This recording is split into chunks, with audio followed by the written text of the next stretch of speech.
I'm Laura Schwartz, and in today's episode of Meet the Builder, we are with Jordan Rice of JDA Homes. Hi Laura, good to see you. Thank you for doing this with me today. Thank you so much for having me. Do you want to tell them who JDA is and how you guys got started? Yeah, absolutely. So JDA is a family-owned business. It was started in the early 90s by my dad, Dennis. He is the D in JDA. I am the J. And then I have a younger sister, Alexandra, who is the A. She is not involved in the family business though. She left us for San Francisco. Better weather. Much better weather, especially when it's almost 100 degrees today.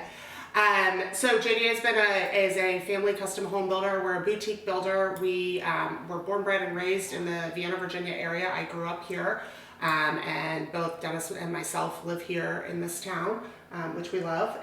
My first question for you is, how did you guys get into building houses? Well, it's an interesting story. My dad, Dennis, started his career as a dentist. He and my mom were having a new house built when I was just a toddler. The builder went out of business. Everyone's fear. Yep, everyone's fear. He has personally experienced it. They had a half-built house, a 2-year-old toddler, which was me, and my mom was pregnant with my younger sister. He had worked... So stressful. Very stressful. And it wasn't just us that were affected. There was a whole neighborhood. So he had worked his way through undergraduate and dental school doing construction odd jobs. Cool. He was in the Air Force after graduation and ultimately decided that he was going to get his contractor's license, sell his dental practice, and start building houses full time. Well, we are sitting in one of their newest products, which is a very beautiful home in Vienna, and you can see that he has definitely earned his trade over the year. Yes, so he has been in this business full-time for about 40 years now. I joined him in 2012. I started my career on Wall Street in finance, and I've been back here for 14 years now doing this full-time. So I do all of the design, work with all of our custom clients, and we truly are a boutique family-owned business. We all wear a lot of hats and are involved in every step of the process. How many homes do you build about a year? We build about 3 to 4 houses a year. So super attentive to detail through the process when you're only managing 4 versus 10 to 15 like some of the bigger guys. Yes, absolutely. We are very hands-on. We have a superintendent that's on every job site every day. Dennis and myself are on the job sites most days, and we are a very much, talking to you regularly, hand-holding you throughout the process, feeling like family type builder. Our clients ultimately become family to us. Especially when you're building a custom home, you work with these guys for a year every day, sometimes more, depending on how the planning takes or how long the planning takes. So to be able to have someone you can communicate with regularly and who's easy to get in touch with is absolutely critical to the experience. Yeah, I think it's so important. I tell people you are basically getting married to your builder for a year or two. And so you should at least like them for that period and hopefully for many years longer than that.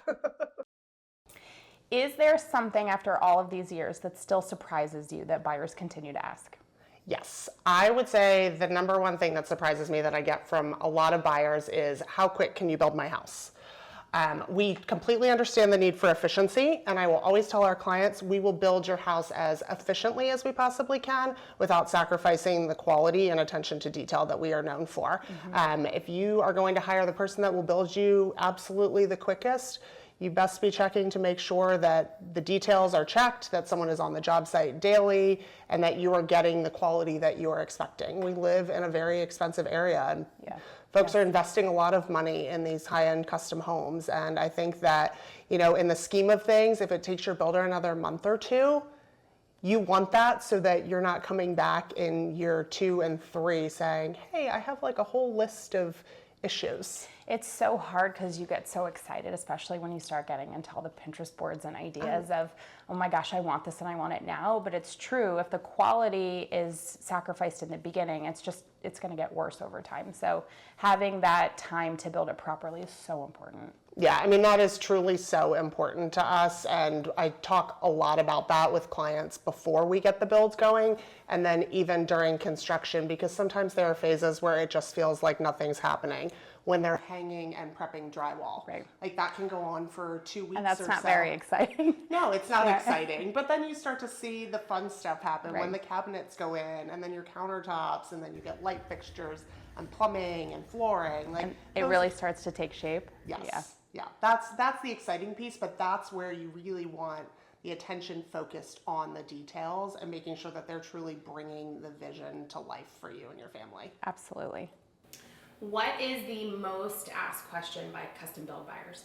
Well, that's an easy one, Laura. Number one most asked question, probably not only for me, but for you and every other custom builder and agent, is how much is it going to cost? Always. It's always the bottom line. It's always the bottom line. And yes, price is a very important factor and something that we believe in talking about very deeply, especially at the beginning, because there are oftentimes discrepancies in the difference between a price from builder A to builder B. And most people shop builders. I encourage people to speak to more than one custom builder, and they need to understand what they're getting from each builder and to know, are you really comparing apples to apples? Are you comparing apples to oranges, or sometimes even like apples to watermelons? Yeah. It's really true, because the specifications that are going into your contract for at least what you're getting as the base, you want to understand them and know what you're getting. We don't believe in big surprises later. We are not a builder that has created our business on get people in the door on a low number and then we'll just sell them on 6 figures worth of upgrades. Yeah. If my clients don't spend $1 during the custom process, that is fine by me. This goes back to that question I did a little while ago of what's the difference between a custom builder and a large production builder. This is really it. So having your full budget up front with allowances and a plan, so that later you're not like, oh man, I just spent an extra 10% of my budget just to have lighting. Right. I always ask our clients during the upfront kind of like initial intake process before we even get to a contract, like, come prepared to tell me what is your wish list, what are your must-haves, and I'll walk you through and talk to you about kind of the big ticket items on there so that you can understand kind of what's adding to the bottom line in a more significant way. And you may choose to alter your must-haves. Something might be not worth what it costs you. So that was going to lead into my next question of your advice to someone before they meet with a builder. So you're saying it's come with your must-have list? Yeah, I would say come with your must-have list and come with your wish list and be prepared for an open dialogue. I always tell my clients, the more transparent you are with me, the more I can help you. So I would say it's pretty rare for clients to build a custom house and not spend a single dollar. While I could care less if you spend a single dollar when you make selections, people inevitably forget about something that they really wanted. They go in and they see a beautiful chandelier that they can't live without, and it's going to put them over their lighting budget. But if you up front tell me honestly, hey Jordan, I'm prepared to, I've set aside an extra $20,000 for my I didn't know must-haves. I'm like, that's good for me to know, because I will help you make sure that you are diligent in how you spend any of that pot of money, if you even do tap into it. I can't help you value engineer and get the most bang for your buck if I don't really have all of the information. And then another part of that is also, you also don't know sometimes as a consumer what you can and can't build. Like, can I do a golf simulator? Can I do a 4th level? These guys with their expertise, especially within the town of Vienna, which is sort of a niche place to build, can tell you on different lots and sizes and shapes what's possible and what's just not an option. Yeah, absolutely. The town of Vienna loves the 4th level. Like, we have really seen that. We've done them in McLean as well. They're not as popular in McLean. It's very interesting. But they're great for a second home office if you have a 2-parent working family. They're great for an au pair or nanny suite. They're great for in-laws who come and stay for extended periods of time. I've had families that have had 4 kids, and the older 2 kids have lived up there and probably lived their best lives being a whole floor away from their parents and siblings. But it's just really versatile, flexible space, which I think is great. Usually gets great light. Yep. And it really is a value add to a custom home in this area, just being able to add. I mean, our lofts tend to add anywhere between 700 and 1,200 square feet. All right, Jordan, my favorite question, why Vienna? Well, Vienna's amazing for a lot of reasons. I grew up here personally, so I think I'm partial to the town. Yeah, I'm a little biased. I did spend 10 years of my life living in New York City and Richmond, but I do love Vienna. Vienna is just an amazing culture and small town. And it's small, but not too small. We have so many local, like, mom and pop businesses, restaurants. We have amazing festivals. We have Viva Vienna, we have Oktoberfest, we have Taste of Vienna, the Halloween parade. Which is a huge hit every year. Chillin' on Church, which has been an awesome addition to the town.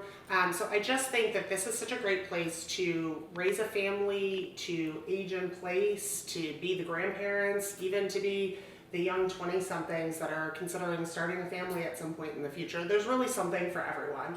It's super walkable. We've got parks. We have access to the bike trail. There's literally something for everyone. There's literally something for everyone. And you're not that far to get into DC, Tyson's, like out west. Like, there's so many different options. So if someone is walking around town, where are they most likely to run into you? Well, at a restaurant. I mean, same. I love to eat. I can't help it. So they would find me at Evelyn Rose, Pozzo, Vienna Thai, the Vienna Inn, a known institution. Any of our Vienna local favorites, like there's so many. I'm in and out of all of them. And part of what I love about the town is how voraciously the people who live here support our businesses. Absolutely, especially the restaurants. Everybody fights for them. Yes, they did. I think the COVID pandemic was a big example of that. Dining in parking lots and ordering carryout from places that were never carryout type restaurants. That's right. Yeah. Helping everyone around you survive and thrive. Yes, absolutely. Thank you for doing this with me today. Thank you for having me. If they'd like to learn more about JDA, where can they find you online? Yes, so our website is www.jdacustomhomes.com, or you can shoot us an email at info@jdacustomhomes.com. Thank you. Thanks, Laura.